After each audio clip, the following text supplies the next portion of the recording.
Bonjour, bienvenue sur le podcast Revenir à soi avec Joa, un espace de méditation et de réflexion inspirant une vie plus joyeuse et plus consciente. Merci de prendre ce temps pour toi. Bonne écoute.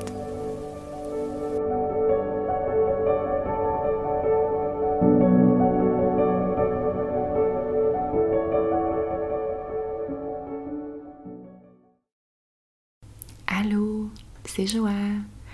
Bienvenue aujourd'hui à ce nouvel épisode, toujours dans la série sur les niyamas.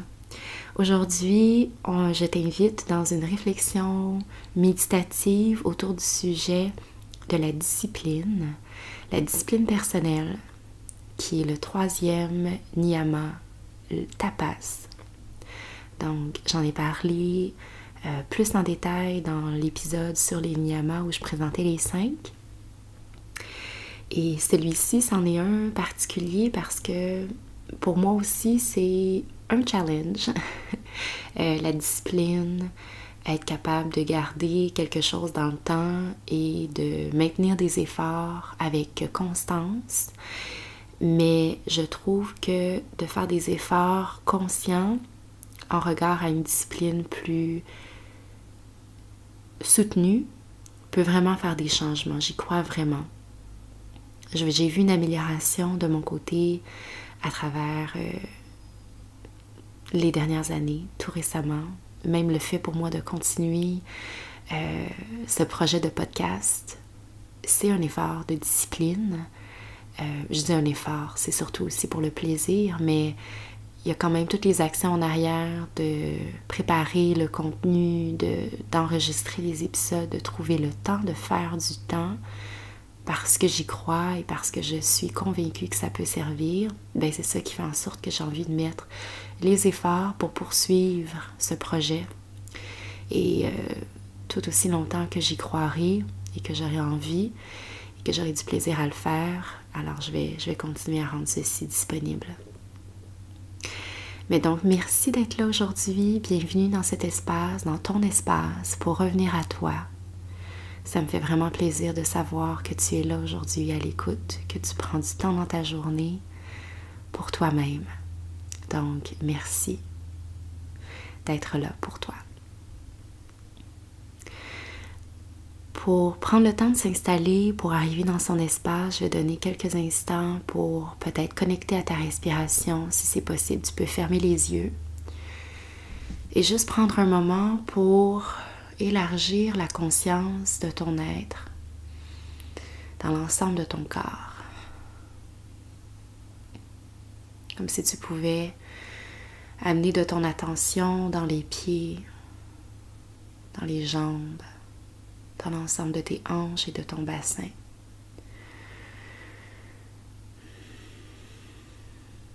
De respirer profondément et peut-être de ralentir le souffle.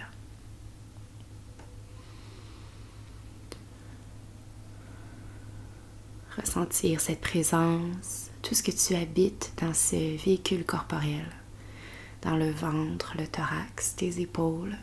Peut-être relâcher consciemment les tensions qui s'y trouvent.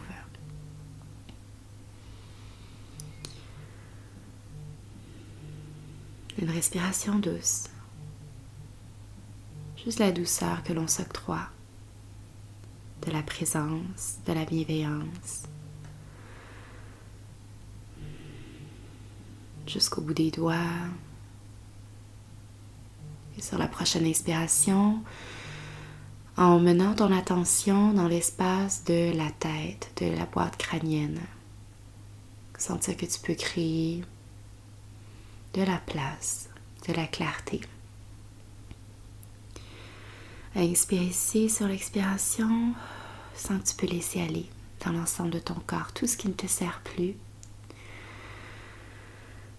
Prêt à accueillir, prêt à plonger dans ce sujet, dans ce concept et voir comment ça résonne pour toi.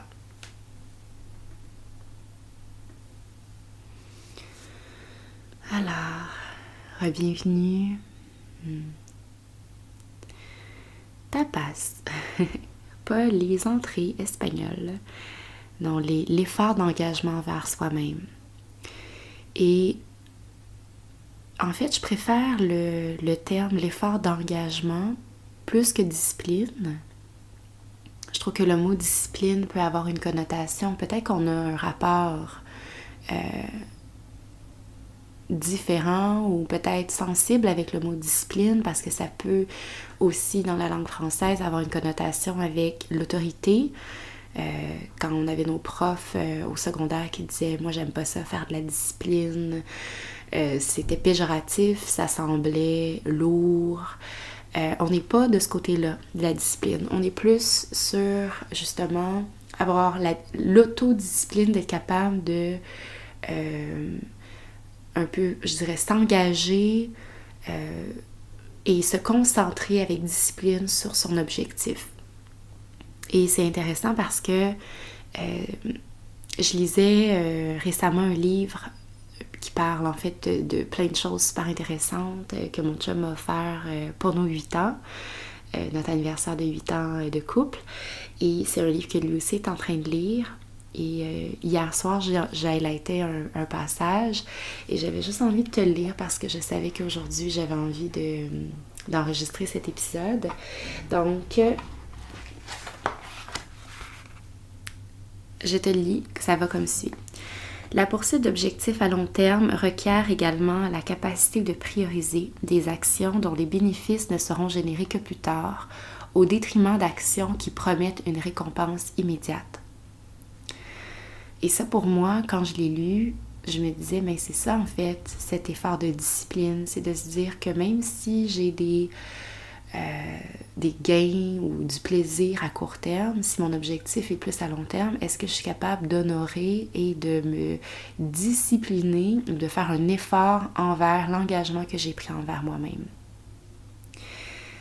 C'est le livre, en passant, Je suis un chercheur d'or de Guillaume Dulude que j'ai découvert récemment et que, grâce à Ben, et que je suis super contente parce que je trouve ça super intéressant, ce livre-là. Je suis encore juste au début, mais si tu cherches une lecture intéressante, so far, je l'aime beaucoup. Alors, cet effort d'engagement, prends le temps de respirer et de peut-être te questionner ou réfléchir sur comment est-ce que c'est quoi ton rapport avec la discipline? Comment est-ce que tu es en mesure de prioriser tes actions pour nourrir tes objectifs à long terme? Et ça peut déjà être, quels sont tes objectifs à long terme? Qu'est-ce qui te vient en tête maintenant?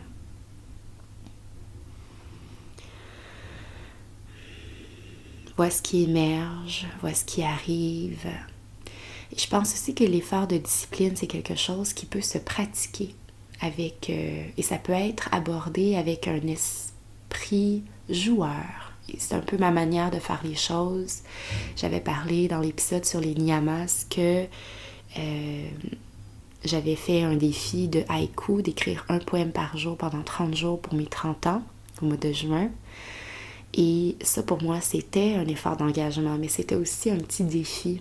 Le fun, juste de se dire, est-ce que je suis capable de le faire? Parce qu'à partir du moment où est-ce que on est capable d'honorer ce qu'on s'est dit qu'on ferait, ça vient créer une satisfaction, une certaine fierté qui vient de l'intérieur. Et ça vient aussi sceller, ou on vient consolider en soi le fait que ce qu'on dit qu'on fait, on est capable de le réaliser. Et c'est plus pour ça aussi. De se dire que lorsque je prends un engagement envers moi-même, peu importe la grandeur, on peut commencer avec des petits pas, des petites bouchées, pour qu'après ça, pour des défis qui sont plus d'envergure, on s'est pratiqué avec des défis de plus petite échelle. Et là, j'avais partagé certains exemples comme ça peut être de se dire, ok, je fais un mois sans alcool, je fais un mois sans sucre, un mois sans café, ça peut être des petits ou grands pour certains défis. Et tout ça, dans le fond, dans l'effort de faire l'effort constant pour atteindre un but. Et la constance est le mot-clé, je crois. De se dire que c'est pas tant...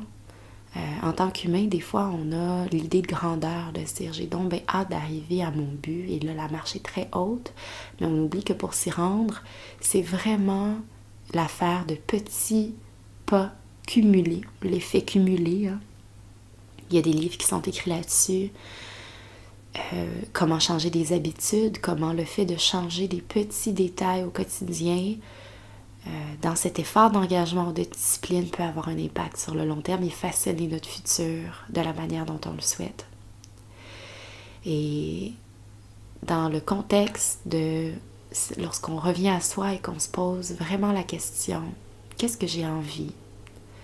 Quels sont mes objectifs de vie? Qu'est-ce qui m'amènerait dans la direction qui est la plus alignée avec ce qui m'appelle et ce qui m'enthousiasme? Et suis-je prêt à faire les efforts pour moi-même pour aller dans cette direction? Et ça prend de la patience. Et moi aussi, j'apprends l'art de la patience, l'art de savourer le fruit d'un travail qui s'est étalonné sur le temps. Parce que je suis en train de questionner beaucoup de choses sur le monde dans lequel on vit en ce moment, sur les manières de vivre, sur ce qu'on reproduit par automatisme ou inconsciemment parce que les gens le font comme ça. Et moi, j'ai vraiment envie de questionner, de se dire, qu'est-ce que moi j'ai envie de faire? Est-ce que ça correspond à ma vision des choses? Et je m'inspire beaucoup de pensées japonaises en ce moment,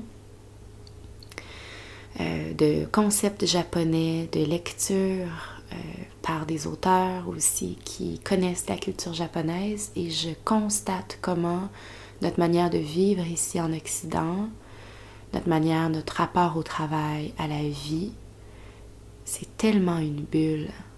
C'est pas comme ça qu'on vit nécessairement partout sur la planète. Il y a d'autres manières de faire. Et je suis en train de m'ouvrir tranquillement à plus large. Et je constate qu'il y a des manières de faire ailleurs qui font plus de sens et qui font plus écho en moi. Et ça, j'en parle, puis je sais que je vais avoir envie de t'en parler ici dans un autre épisode, mais je vais juste te dire qu'il y a d'autres portes qui peuvent s'ouvrir sur d'autres manières de vivre, et que ce que l'on constate ou ce que l'on vit maintenant ici au Québec, c'est une possibilité parmi tellement d'autres qui existent. Alors, par exemple, le fait de prendre le temps, et quand je dis prendre le temps, ici ce que je veux dire, c'est dans l'atteinte d'un objectif qui prend du temps à être atteint. Ça peut être aussi savoureux. Et je trouve qu'à travers Tapas, le concept de discipline, c'est également plus de temps et d'énergie et d'effort que quelque chose nous a demandé, plus que ça a le potentiel de nous nourrir et de nous dire « Hey, ça, je suis vraiment fière parce que je viens de loin. » Et si on regarde, si tu veux regarder peut-être dans ton passé, dans des expériences qui t'ont fait sentir le plus ou la plus fière de toi, le plus fière de toi en fait, pense aux efforts que ça t'a demandé. Pense à l'effort d'engagement, tout l'impact de tes choix. Quelque chose qui est facile, c'est pas de ça qu'on est fier. C'est ce qui nous a demandé un effort continu, constant, et qu'on fait « Hey, j'ai appris, ça m'a challengé, ça a été dur, ça m'a tout pris peut-être à des endroits, ça a été difficile. » Et c'est à travers l'adversité comme ça que je pense que on monte certaines marches et qu'on peut voir plus grand. Alors, cet effort d'engagement-là est vraiment une porte pour notre évolution personnelle. Et aujourd'hui, j'ai envie d'initier cette réflexion-là autour de où as-tu envie de mettre tes efforts de manière constante pour vraiment honorer ce qui fait du sens pour toi. Alors, respire.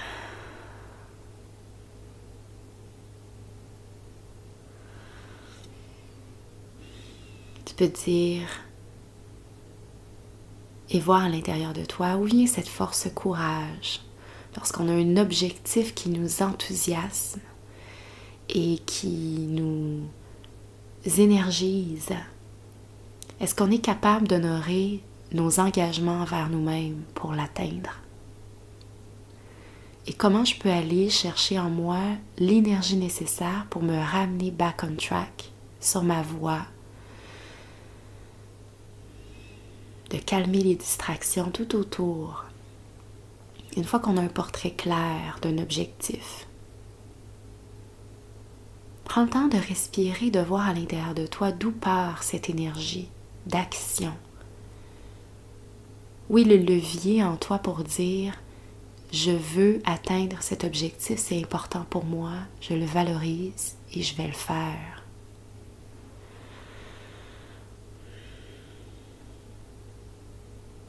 Toutes ces choses que tu sais que c'est pour ton propre bien ou qui nourrit tes objectifs, ton chemin de vie. Es-tu capable de faire et de fournir l'effort dans le temps? Respire.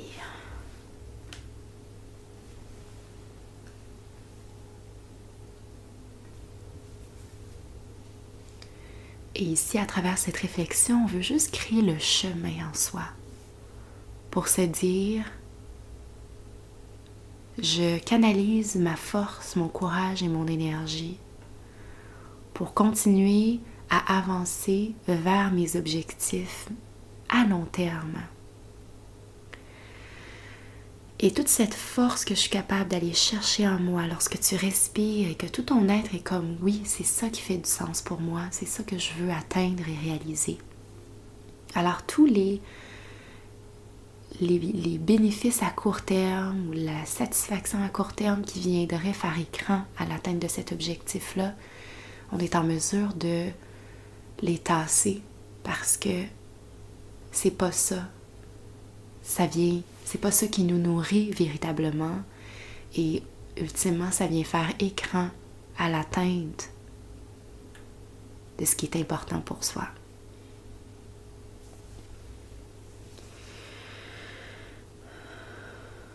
Respire, fais le vide, remplis-toi toute l'énergie du courage, de ce qui t'appelle et nourris-toi de ça maintenant, c'est vraiment l'espace pour le faire. Et de prendre conscience maintenant que ça peut prendre du temps, que ça se fait pas instantanément. Et que si ça se ferait instantanément, on serait même pas content parce que ça serait trop facile. Respire. Dans un autre livre que je lis en ce moment, en fait que je relis, que j'avais lu cette année, qui est la méthode Ikigai, on parlait d'un concept qui revient souvent, qui dit que pour masteriser quelque chose, pour être le maître en quelque chose et être vraiment bon et exceller, ça prend la méthode, mais il y a la méthode 10 000 heures qui existe. Ils ont calculé, ils ont évalué que ça pouvait prendre 10 000 heures de pratique avant d'être bon à quelque chose. Et je suis en train de chercher exactement la page. Est-ce que tu entends peut-être? Mais cette conception-là de savoir que ça prend du temps, que tout ne se fait pas instantanément. Et on est dans la période de la vie où est-ce qu'on parle tellement de gratification instantanée, on veut les choses maintenant, puis on est impatient, puis on n'est pas content dans le trafic parce que ça va pas assez vite. Une partie de soi veut qu'on ralentisse, veut qu'on soit moins stressé, mais une partie de nous-mêmes réagit beaucoup quand ça va pas assez vite à notre goût. Est-ce que c'est cohérent? Et là, j'ai trouvé le passage que je cherchais. La règle des 10 000 heures.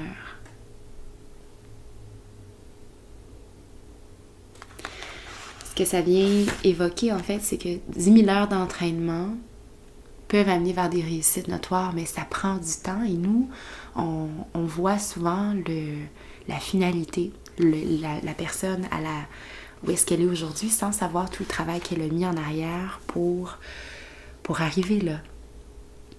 Puis 2 des exemples, c'était Mozart, que bien qu'il a commencé à composer à l'âge de 7 ans, Mozart a écrit ses plus grands chefs-d'œuvre après ses 21 ans. Donc, après avoir consacré plus de 10 000 heures à la composition, à la pratique et à l'interprétation en public. Donc, ça prend de l'effort, du travail, de la discipline.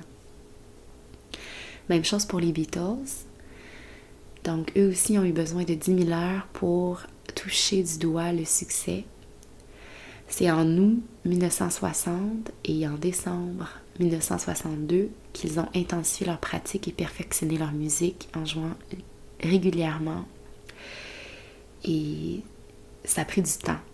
Donc, soyons patients avec soi-même.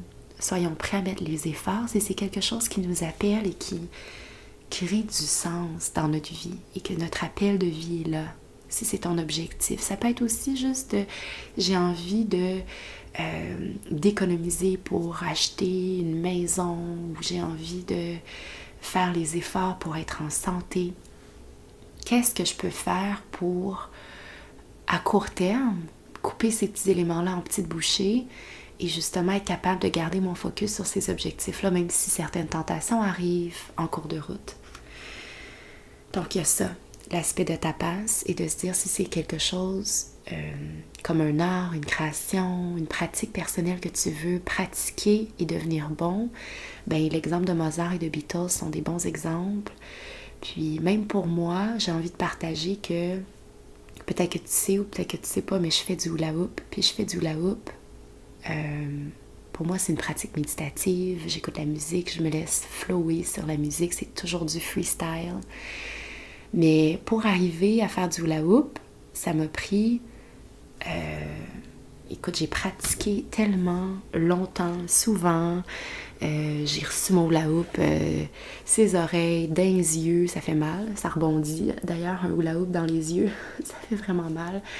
Mais pour voir, par exemple, moi qui en fais aujourd'hui, et que c'est à force de pratique que j'ai connecté avec l'objet, j'ai compris le mouvement, la révolution du mouvement circulaire, de la rotation. Ça prend du temps de pratique pour connecter avec un outil et sentir que ça devient prolongement de soi.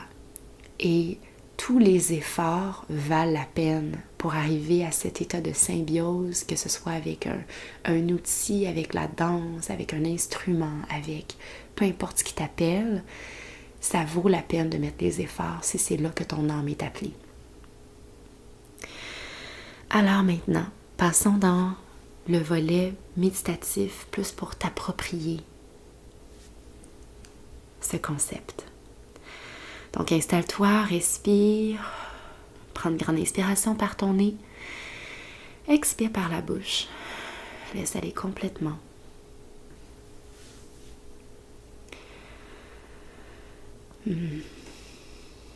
Et vois comment déjà cet appel à t'honorer à travers tes objectifs. Comment cet appel-là est fort pour toi. Où es-tu appelé? Lorsque tu crées l'espace pour y réfléchir,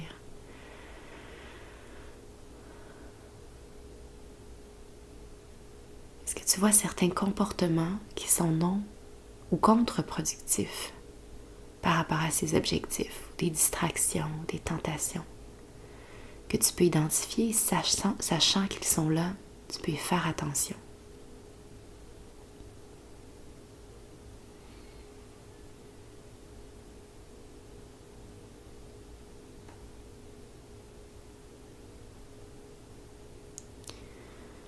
Respire. Vois comment déjà toute cette réflexion autour de la discipline, autour de l'engagement envers toi-même, qu'est-ce que ça fait écho en toi? C'est quoi ton rapport avec ce mot, le mot discipline? Est-ce que tu aimes mieux le mot discipline ou engagement envers l'effort?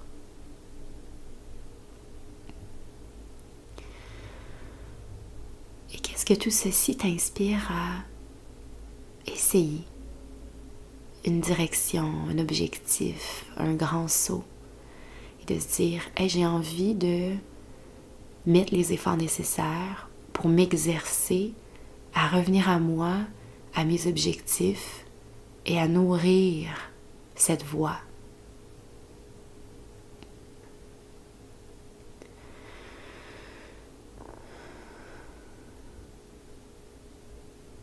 Tu peux prendre conscience de l'ensemble, de l'effet cumulé des petites actions toutes mises ensemble. Et c'est surtout ça la progression, c'est des petits choix à chaque jour qui viennent nourrir un objectif.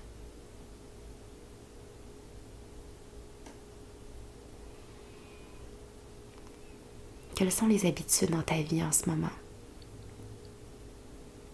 que tu as envie de changer, d'améliorer ou de faire évoluer, sans jugement? C'est pas parce qu'on le faisait avant qu'on est une mauvaise personne. On peut constater les choses, de se dire, hey, je me rendais pas compte que ça, c'était pas aligné avec ce que j'ai envie de faire. Et on switch le mental en se disant, ok, maintenant, comment est-ce que j'ai envie de l'aborder? And move on. Let's go. On l'active.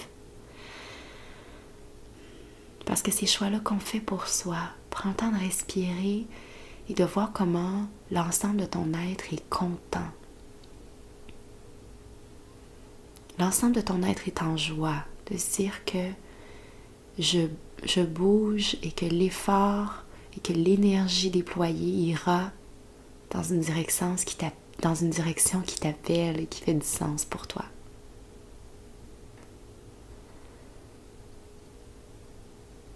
Et ces changements-là, il n'y a personne qui peut les faire, autre que toi.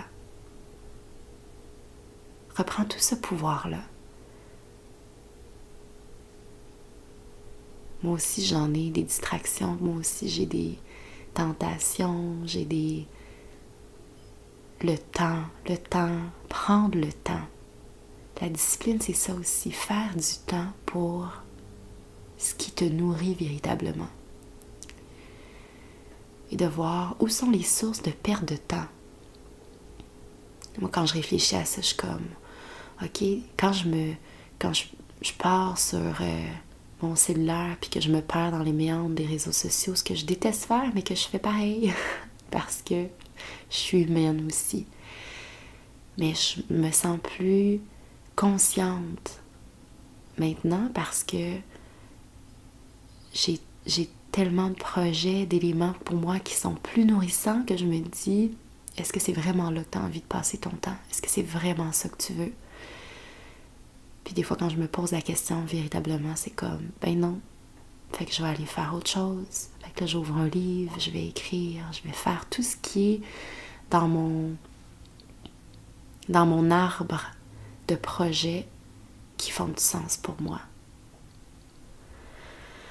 Et ça, je vais en reparler. Alors, respire.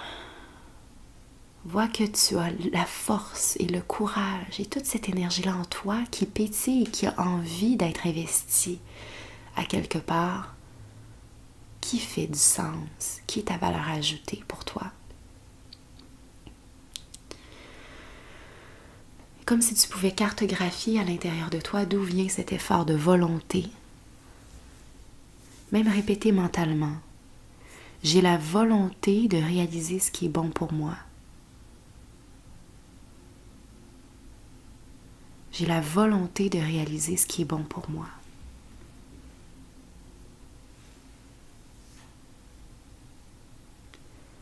J'honore qui je suis à travers mes actions. J'honore qui je suis à travers mes actions.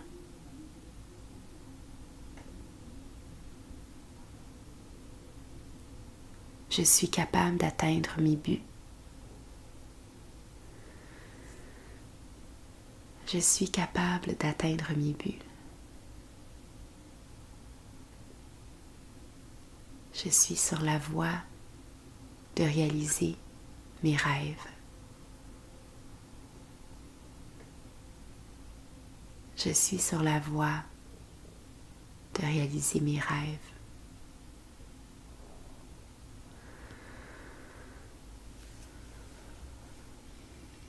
respire. Juste le fait d'être là, juste le fait de prendre ce temps mérite d'être célébré et souligné. C'est un effort d'engagement envers toi-même, d'être ici à l'écoute et de faire cette réflexion pour toi-même. Déjà, bravo.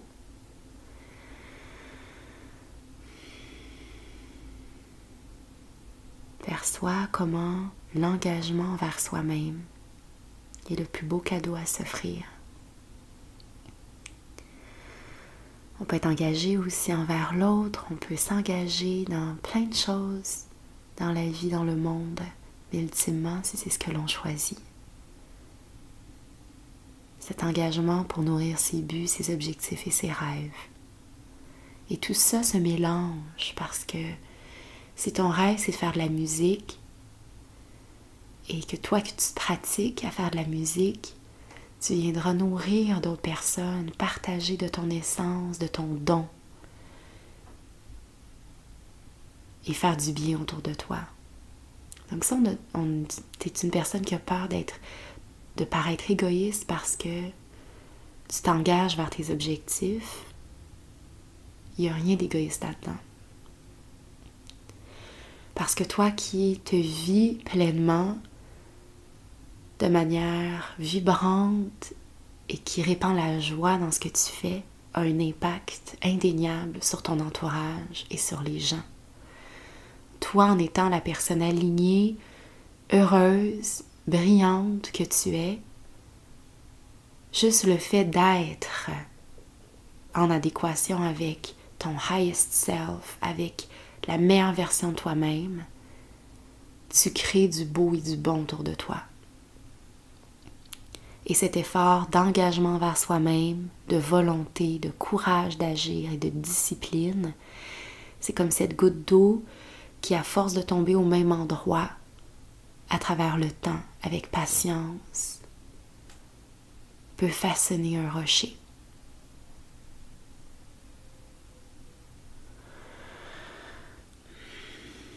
Alors respire. Vois comment tout ce potentiel, cette énergie créatrice à l'intérieur de toi a le potentiel de façonner des rochers et des montagnes. Sens l'énergie qui circule, fais le plein. Expire jusqu'au vide. Laisse aller. Détends ton visage, souris si tu veux. Tout est possible. Tout ce que tu mets les efforts, ton énergie, ta conscience. Suffit de choisir. Prends tout le temps que tu as besoin ici. Respire en douceur.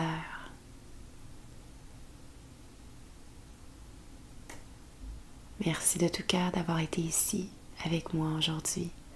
Je te souhaite une magnifique journée. J'ai hâte de te partager la suite.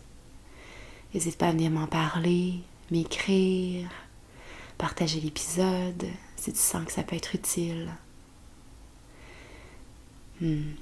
Merci d'être là. À bientôt. Bonne journée. Ciao.